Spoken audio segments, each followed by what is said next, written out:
Okay, so please go ahead. Can you share? Okay, thank you very much.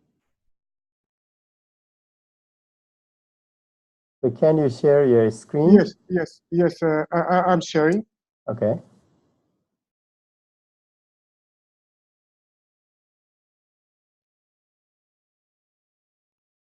Okay, good. So yes, we can see now. Okay, so very good afternoon, everybody, once again from India.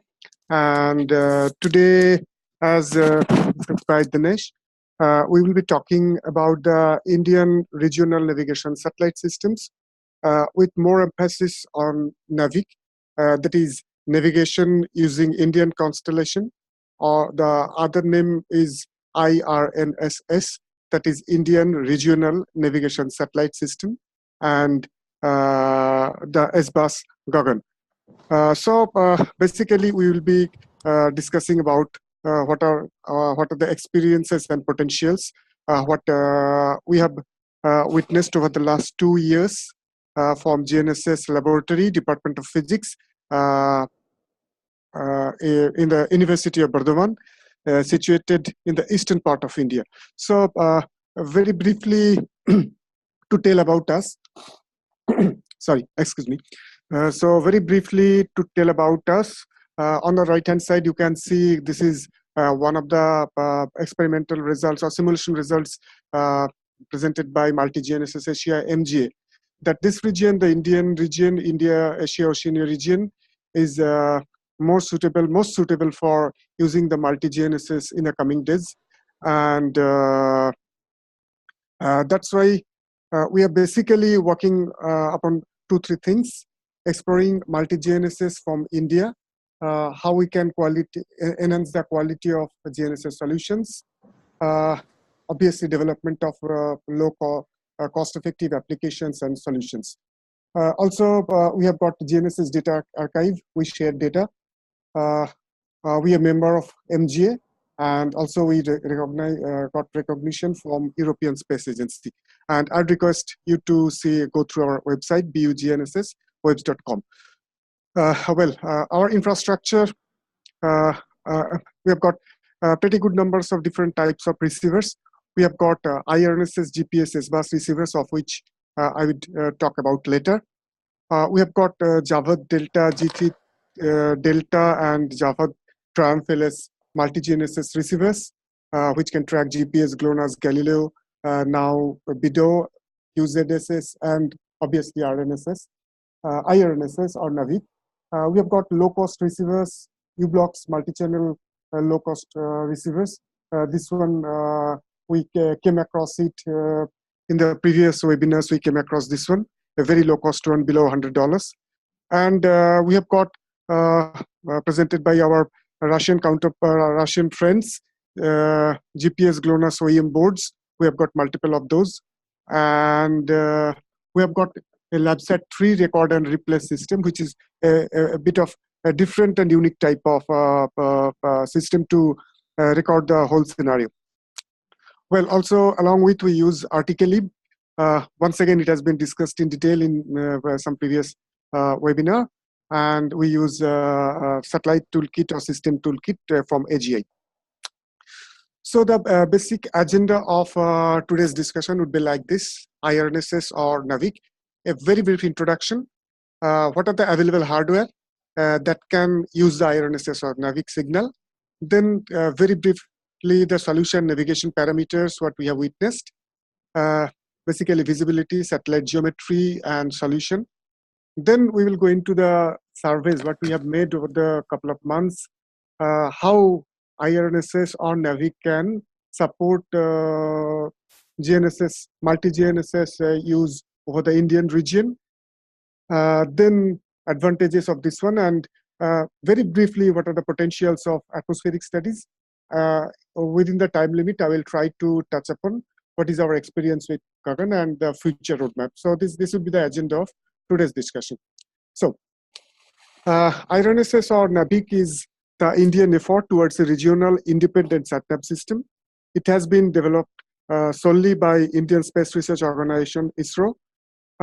It is, as per the ICD, it is designated to provide accurate position information service to the users in India as well as in the adjacent region within its primary service area.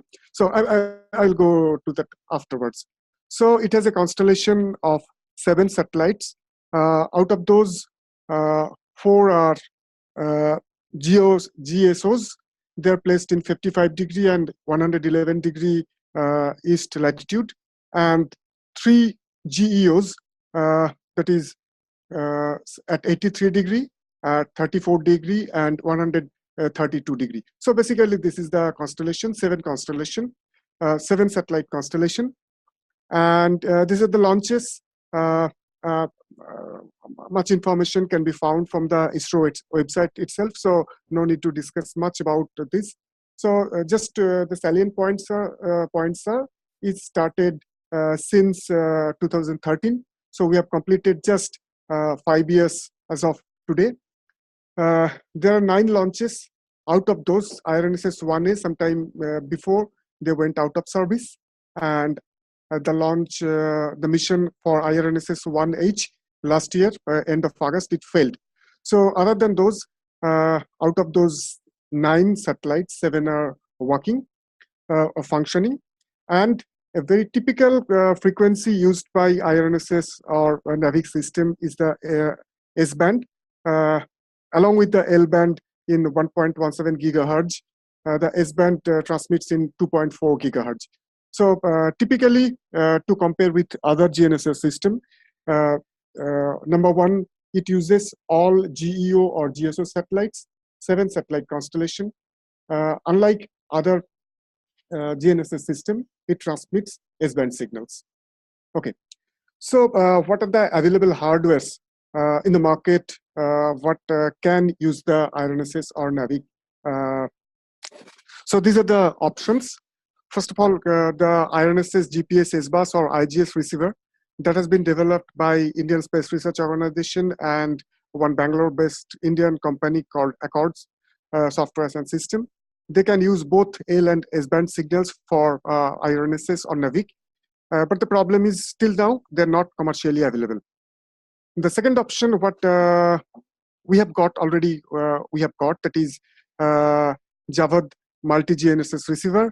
The advantage of this one are they're upgradable for NavIC L5 only. They had some firmware issue till last week, but in this week we can use them, except the last satellite launch, that is IRNSS 1I, which was launched in April, early April this year.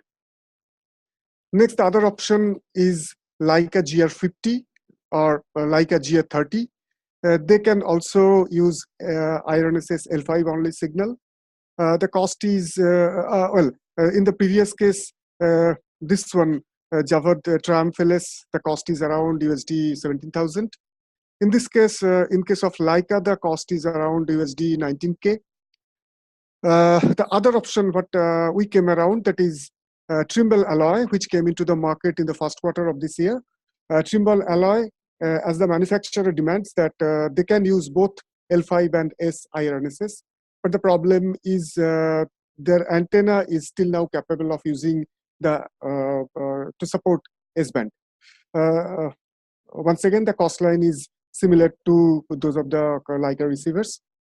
And recently, we came across another low-cost IRNSS evaluation board below $100 without antenna. They are being developed based on Skytrack chips, and they can be directly purchased from NavStock web store. Another interesting option is ResLogic wideband 3 record and replay system. It is once again a multi-channel, multi-constellation record and replay system. IRNSS option can be activated here. Obviously, once again, L5 only. The cost is a bit higher. Other than any discount, the cost is around USD 30K.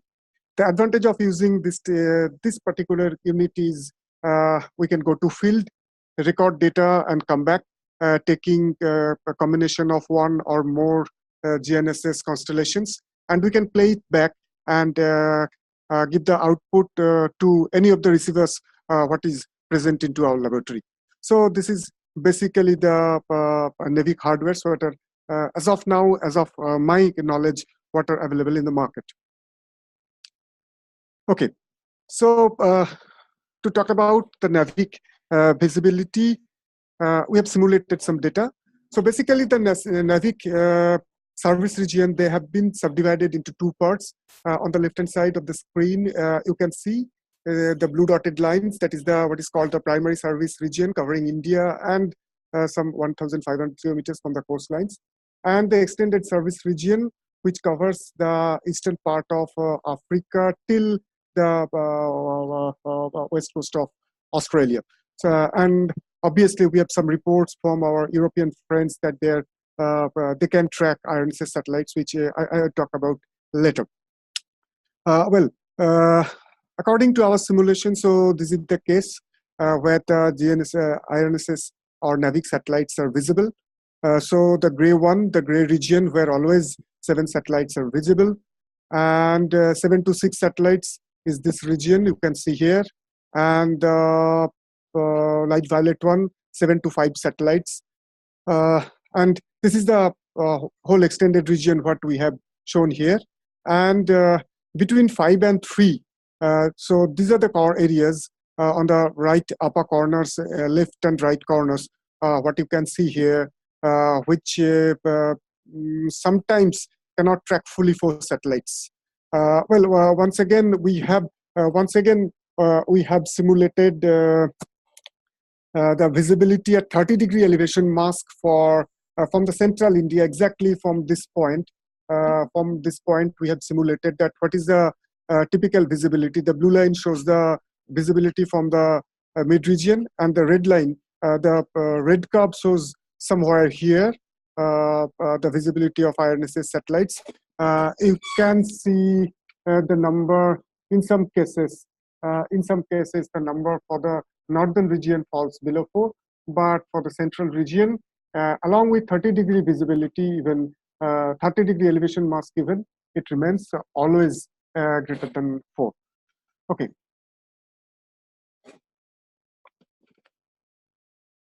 Some issue. Okay.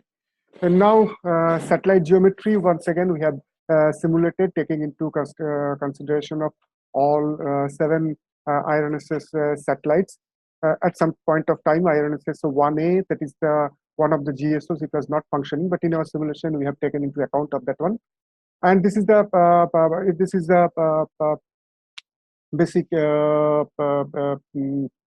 satellite geometry pattern, values of PDOP or PDOP as we call it. So we can see here the value always remain nearly 4 or below. And within the extended region, we can expect between 5 and 6. So on the right-hand side, we have given a very typical PDOP variation exactly from the central point of India, same as the previous one. So this is basically the PDOP variation, which varies just above 3 to around 3.25, like that. So this is the satellite geometry variation. Okay, so this is the screenshot of just today morning what we got using the IGS receiver, that is the ISRO developed receiver. So you can see it is providing navigation solution both in XYZ and in lat long. So these are the CNO values of all the tracked GPS satellites, and these are the CNO values for the blue ones are the L5 signal strengths, and slightly white ones are the S-band signal strengths. And on the right-hand side, these are the 2 S-bus, what you call the GAGAN, those signal strengths. So this is the screenshot of the receiver, what we are getting. So we are getting 1, 2, 3, 4, 5, 6, 7, 8 satellites signals, out of which 7 are being used. Okay. So similarly, these are the screenshots of the Javad receivers what are being operated from our laboratory. But in that case, it can track, it is a screenshot of yesterday, and it can track only 1, 2, 3, 4, 5, 6. You can see 6 satellites. There are certain firmware issues, but we have contacted with Javad, and they agreed that within very short period of time, this will be taken care of. And they cannot track the latest satellite, that is the IRNSS 1I, which has been launched early April this year. Okay, so very fast, a few solution parameters. What we have seen, these are 2016 data. So these are the variation of the signal strength with changing elevation for the GSOs. Very small change in the elevation values, but the signal strength changes. All of them are L5 values, and this is both L5 and S. Okay, so this is L5 and this is S. So you can see here also the S-band signal strengths are a bit lower than those of the L5 signal. So for the geostationary satellites, similarly, so these are the for 3 satellites, these are the L5 signal strengths, quite good signal strength, and also quite good, but a bit lower than those of the in comparison to L5. Now, using the IGS receiver, what we have did, the IGS receiver can directly give you give the user solution. So we have plotted the solution in using different bands, using only L-band signal, only S-band signal, and L5 and S-band signals together, standalone IRNSS on NavIC. So these are the solution capabilities what we can see here. So this each rectangle represents around 5.5 by cross 5 by 5 meters. So next, what we did, we checked once again a bit older data. How well this is when we integrate IRNSS with GPS, because S-bus can integrate or S-bus can receive other than IRNSS only GPS signals. So these are the solutions what we are getting. So this is L5 plus GPS, and this is S plus GPS, and when we are using both all the 3 signals together. Okay. Yes, GPS L1. Now, earlier, for a very small duration of time, we had license to use IRNSS in the Java Delta receiver, what we purchased afterwards, and now it is available. Since last month, it is available with us, and we are exploring the capabilities of multi-GNSS along with GPS. So what we did here, so this is GPS only solution, what is provided by GPS L1 solution provided by the Java receiver. This is IRNSS L5 only, and this is GPS plus IRNSS solutions what we are getting. Similarly, here we have tried with GPS GLONASS and IRNSS L5, that's because the Java Delta receiver can track only IRNSS or NavIC L5. So this is GPS only, this is GPS plus GLONASS, and this is GPS GLONASS plus IRNSS. Okay, so I'm not going detail into the statistics of the solution parameters what we have given because of the time constraint. So directly, I want to go about what is our experiences using IRNSS to augment the multi-GNSS scenario from India. So we used a pickup van on which the external GNSS antenna, which can track both GPS, S-bus, and IRNSS on NavIC, that was mounted. And the vehicle, we took it through various road conditions at an average speed of 15 to 20 kilometers per hour, not very high speed condition, because well, I'll talk about that, why we have not taken the why we have kept the average speed much lower. We have taken 2 cases in wide highways in a metropolis, so when we are below or parallel to the flyovers, and in case 2 in narrow roads in densely populated areas. Once again, we have got our own rationale of using the case 2 that I will come across. So if we look into case 1, below the flyover. So the study has been made in Kolkata, a metropolis, large metropolis in India.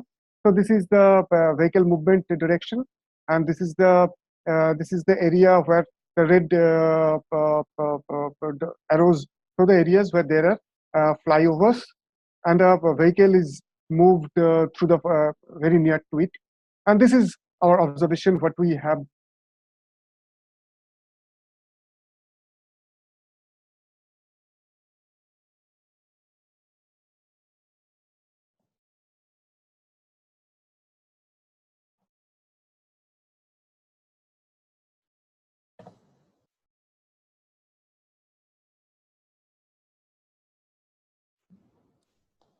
Sorry, we could not hear you.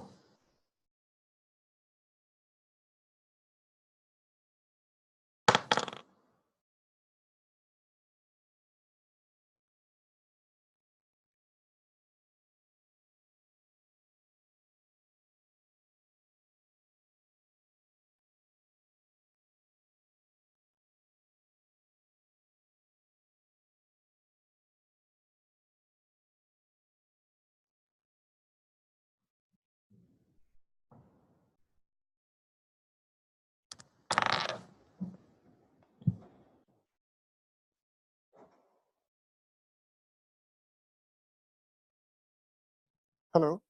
Okay. Yes. Okay. Now, yes, we can hear. Yeah. Okay.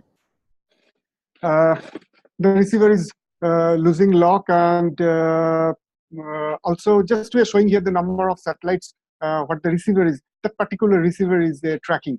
I'll talk about this peak just after this. So to conclude, beneath the flyover, number of visible satellites or tracked satellites sometimes becoming less than 4, and sometimes number of used satellites comes down to 0. Satellite geometry is very, very poor or becomes undefined. When you go beside the flyovers, exactly this region, because of some reason, we have to take our survey vehicle away from the flyover, like this, a bit away from this one. And we are getting this particular peak here, where once again, we are getting solution. And well, this is the region where we are getting this. The satellite number, use satellite becomes 5 or 6, we are getting solution. Now we are taking the case of a densely populated dwelling areas with narrow roads in Kolkata. The scenario is like this. We have taken this case because this is a very typical scenario of Indian urban or semi-urban areas, where the roads are narrow and single-storied or 2-3-storied buildings along with some trees, they are present. That's why we have taken this to be a very typical condition. And in these typical conditions, generally you cannot move beyond 20-25 kilometers. So we have taken the case of 15 to 20-25 kilometers vehicle speed for our data. And where we can move fast, that is in highways or where there is no such obstructions, but definitely there we have the clear sky visibility, and this type of problem do not generally occur. Well, so this is the area A, what we have shown. In the figure, you can see the dotted lines. These dotted lines shows us the solutions what we are getting, and these are the areas where we are missing solutions. So case A, as an example, we are showing here. So these are the regions. This is A, this is the region B, this is the region C, and this is the region D, where we are getting loss of solution sometimes. But if you look into the track number of IRNSS and GPS satellites here, the blue ones are the NavIC satellites, and the red ones are the GPS satellites, and the green one IRNSS and NavIC track satellites together. And once again, this is the case. What are the used satellites? What the typical receiver uses, and we are not getting. That's why we are not getting any solutions in this region. And also, you can see the very high PIDO values. Sometimes it shoots up above 40. So we can relate. This is area A. This is where we are not getting solution, where this is the scenario. The number of GPS satellite falls to below, even below, comes down to 1 even. Okay, so I'm skipping this. Well, now I want to talk about a very typical scenario. The very typical scenario is during 2016 and 2017, we noticed that sometimes during some parts of the day, we are not getting any GNSS solution above 60-degree elevation angle from our location. So these are the cases. The top ones are GPS only cases. And this is in the sky plots, this is the 60-degree elevation circle. Here you can see typical cases that there are no GPS satellites present for use above 60-degree elevation. So after that, we added both Galileo and GLONASS for consideration. Once again, we could see similar situations where there are no satellites above 60-degree elevation circle. And during March, early March this year, what we did, we continuously recorded data in multi-GNSS, that means GPS, GLONASS, and Galileo operation. And we took out the maximum elevation of all 3 constellations. And what we found that if this is the 60-degree elevation, and each day there are at least 2 time slots when there are no satellites above the 60-degree elevation circle, and at least twice, which has time spans of more than around 30 minutes. So what happens? Then we simulated for the whole of India to see up to which part this problem occurs. And we came across this contour line. You can see the top one, what we have marked as multi-GNSS 60-degree. Above this contour, the problem disappears. And below the problem remains. And when we have simulated the scenario for the whole world, astonishingly, still the simulation has not been complete, but we have found that there are large regions over the globe where this type of problem occurs. Now, one may just ask, what is the problem then? Now, take the case of the previous scenario. We are moving in a urban canyon. The lower elevation angles are obstructed by man-made objects or trees, and there are no satellites above 60-degree elevation angles. And we see many times our receivers, not only the IGS receiver, but also the other receivers, they are losing lock, because only a portion of the sky, say from 40-degree to 60-degree, a patch of the sky is in that patch of the sky, the satellites which are there, they are contributing into the solution. In many times, there are lesser than 4 number of satellites to use when we are using GPS only case, and the receiver loses lock, that I will talk about. So what we did, then we introduced IRNSS along with this one. So that was the earlier one was a typical case. The circular ones are the GPS satellites. Once again, you can see a scenario when there is no GPS satellites. It's from our location, Burdwan. We are here. So from our location, there are no satellites, GPS satellites above 60-degree if we go in GPS only mode. But if we introduce IRNSS along with this one, the square ones, you can see at least we have got one IRNSS satellite above 60-degree. Being a GEO, it is always there to use.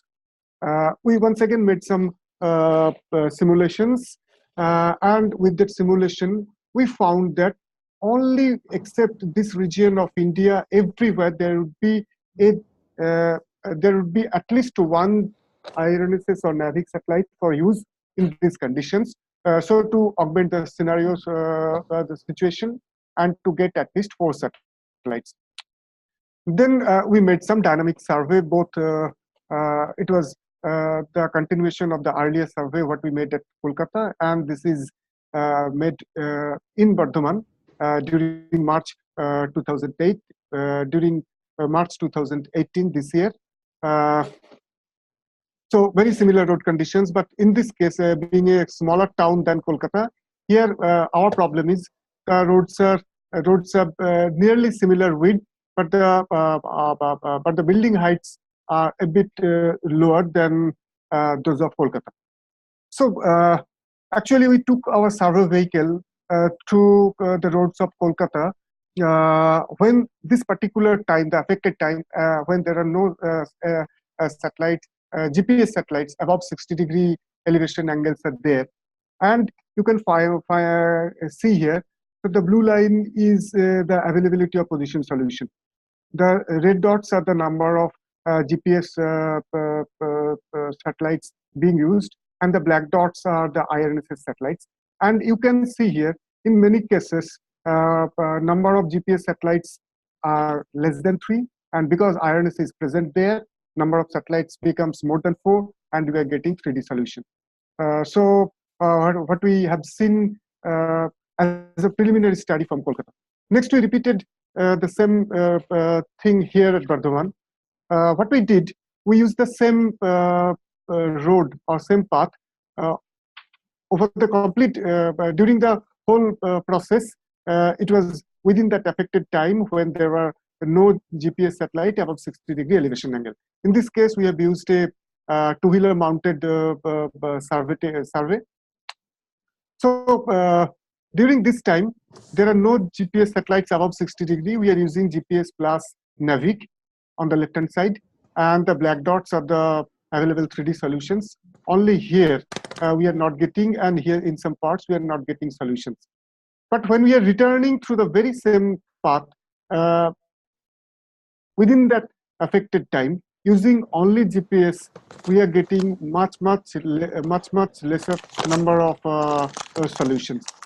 So you can very well understand that in those particular type of typical time and location specific scenarios, when there are chances that total number of satellites for use goes beyond 4, and 3D solutions are not possible over the Indian region, obviously IRNSS would augment the situation.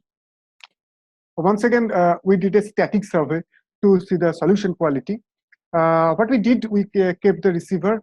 Sorry, it is disturbed by the street light. It is done in the dead of night so that we can keep the receiver for there for some time. On both sides of the road, there are 2-story buildings. There are 2-story buildings, and this is the vacant space. And this is a receiver operating with we are recording data. So this is very typical GPS availability on the time. And if we add GPS plus IRNSS, this is the sky plot here. So what we are getting that the red dots here are GPS plus IRNSS solutions, and the blue marks are the GPS only solutions.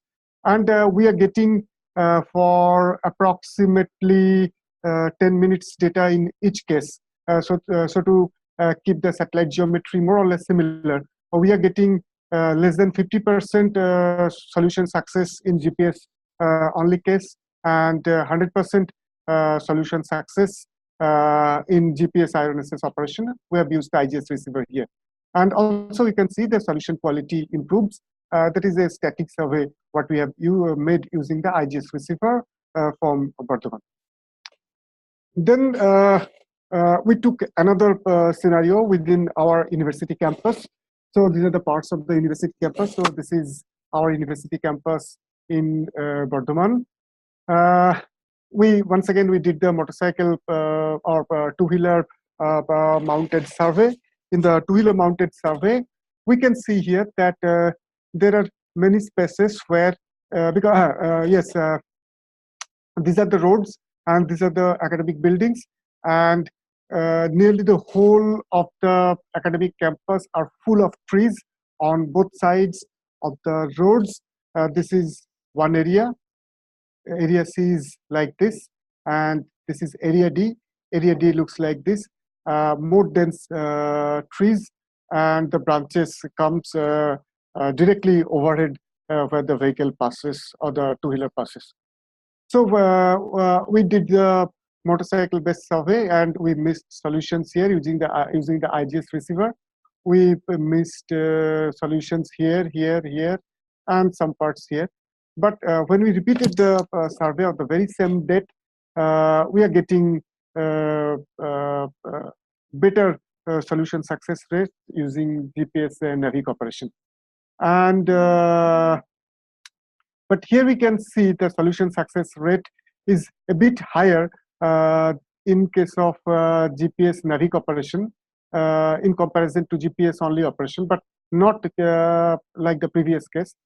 We need to work upon this because this survey was made just early last month, and we are planning to use other receivers together, also the race logic record system, so that we can record the scenario and play back into our laboratory to see what's happening and to a more in-depth understanding of the situation of what's happening in the forest in a mixed region where there are trees and buildings are present there, or a semi-urban type of environment. Well, we are not a atmospheric studies group completely. We are not, but still we noticed a few things. What we did by the end of September 2016, we recorded NavIC data from 2 locations. If I just let me go back a bit. So some location here, and we are here. I repeat, some location here, and we are here. We are simultaneously recording IRNSS data together, and when we are plotting this signal to noise ratio of the L5 signals, what we are getting at these 2 places. Interestingly, in many cases, so the dark lines are the signal to noise ratio variation over time for our location, and this is for the western region. This is for the western region. So it is seen that in many cases here, and also here, you can see probably some local phenomena can be observed using IRNSS signal. The advantage of IRNSS signal is being many of the 3 satellites are GEOs. So for those cases, the signal passes through the very same path with respect to the observation location for any observation location, because the NavIC satellites remains more or less stationary. So over long period of time, we can observe the particular portion of the atmosphere using IRNSS signal. What we understand or think that can be useful for understanding more in-depth understanding of the atmospheric over the Indian region. So the bottom line is fixed or low variation of the ionospheric Pierce points for RF signal to study the local effects in comparison to other GNSS, where the ionospheric Pierce points continuously varies. Signal from GEO or GSOs, and also in this case we have got another signal in the S band to study along with the L band that may give some extra information, and that may be of interest to the people who are more engaged in the this part of GNSS research, that is atmospheric studies. Okay, so we are nearing the end of our experience, what we have seen using NavIC. Now,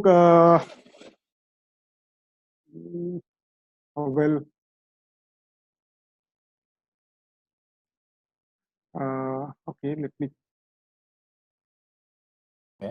Okay, just 1 second.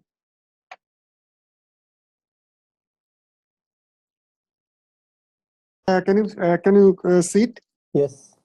Okay. Thank you very much. Okay. Let me go back to our presentation.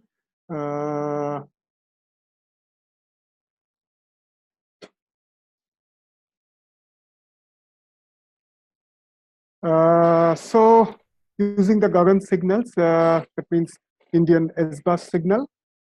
First of all, we used GAGAN signals with IRNSS, IRNSS L1, IRNSS S, sometimes they refer as S1, IRNSS S, IRNSS L5. Then we used the S-bus signals. And you can see improvement in the peak-to-peak, that means maximum variation, and the standard deviation of variations improvement is seen, but much more improvement is seen when we are using RNSS L5 along with S-bus. So then what we did, we took GPS, IRNSS L5, IRNSS S, and S-bus together, different constellation combinations, and you can see here when we are using GPS L1, IRNSS L5, and GAGAN signals, we are getting improved peak-to-peak variation, that means maximum variation, and the jitter level also reduces. Definitely in case of the vertical coordinate, the improvement can be seen in much better context when we are using GPS, IRNSS L5 and S-bus together. But once again, these are the preliminary studies what we have made using the IRNSS receiver, and with the availability of and the Java Delta receiver, and when they solve the problem of the firmware upgrade, well, we expect to repeat this study using the Java receiver, which once again can track and use the S-bus signals, and let us see what's waiting for us. Okay, so our research roadmap in future are like this. We want to see the study using different NavIC-enabled receivers. Already we have got the Java receivers, and we are expecting very soon, maybe within a month or so, we will have another Leica receiver, like a GR50 receiver. So we will be equipped with geodetic grade, geodetic survey grade, very good quality receivers, multi-frequency receivers, which can track and use the IRNSS L5 signal using, and also we are purchasing one SkyTrack low-cost receiver. So we have our own IGS receiver.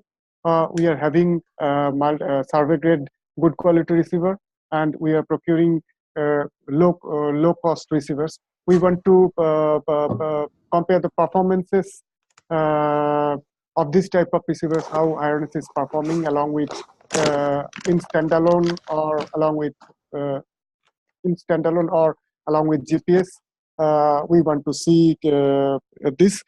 That is what we are taking up, and some part already we have done over the last month or so.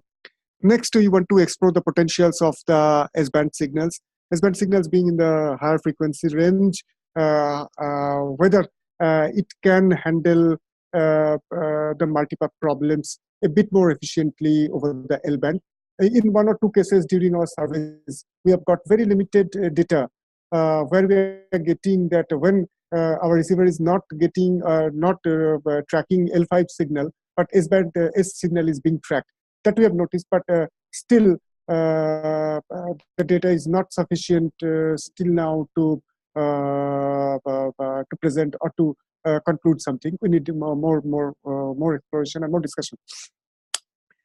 Still now we have not studied completely in forest environments, not in a mixed environment. We made some studies using other GNSS, for example, GPS, GLONASS, Galileo, Beidou, in forest environments of India. That means a road within a forest area. Sometimes the forest canopy is coming overhead. We made those type of studies. But using NavIC and GPS or NavIC alone, we could not complete the survey because we made one survey some 3-4 months ago, but our effort failed due to some hardware problem, and as because its rainy season have already started in our region in India, so we are waiting to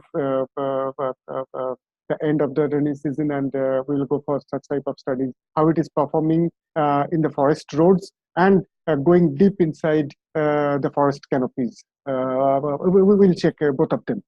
I'll come to the next studies on the capabilities of the low-cost NavIC receivers already mentioned when I was discussing the top point.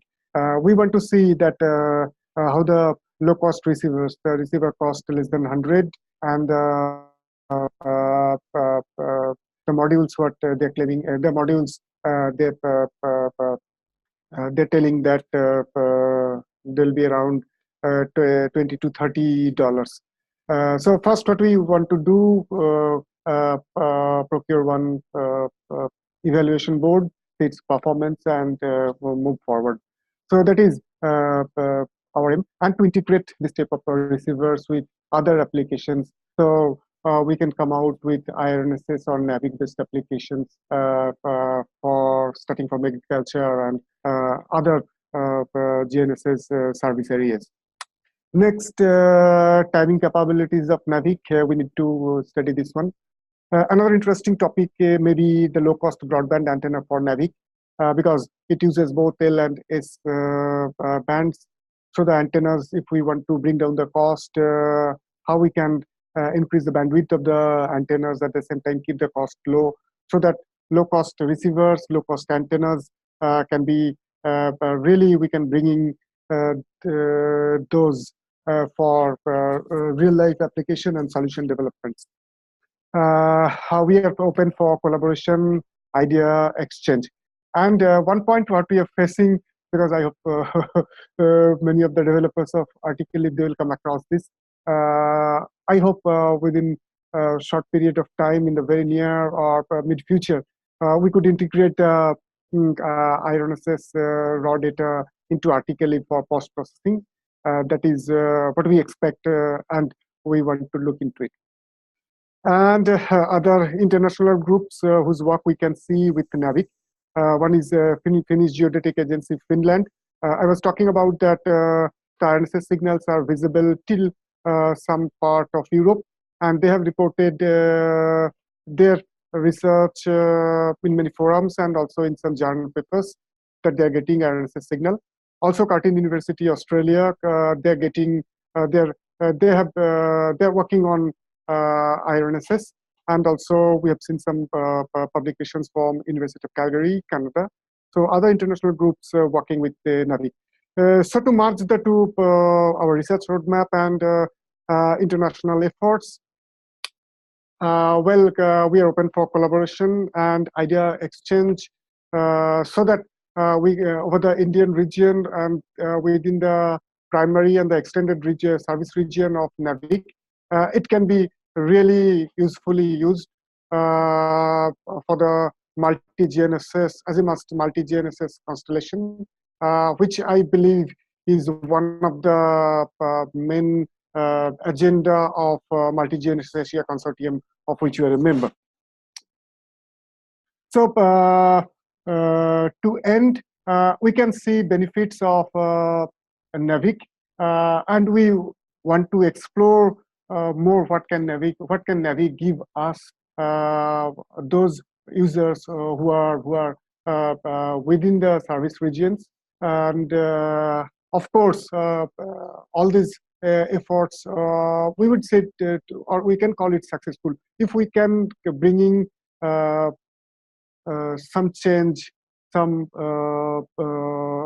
improvement in life of the people who are using our own technology, who reside or who lives within the region. So thank you very much, everybody. Thank you for your concern. Thank you for your thank you for your patience and lending me your ears. So our acknowledgement to our sponsors, Space Application Center, Indian Space Research Organization, Government of India, Defense Research and Development Organization, Government of India, All India Council of Technical Education, once again Government of India. They are our sponsors, with whose support we are augmenting the GNSS laboratory of us, and we are procuring so much of hardware what we can use and what interested other persons can use. And also thanks to our group members, Shomnath, Pratibha, Atanu, Shukabo, Devipriya, Raisa. I think many of them are also present in today's meeting. I thank them through this platform for their continuous effort. Once again, thank you. Thank you very much. Okay, thank you very much. So it's very informative and very nice talk.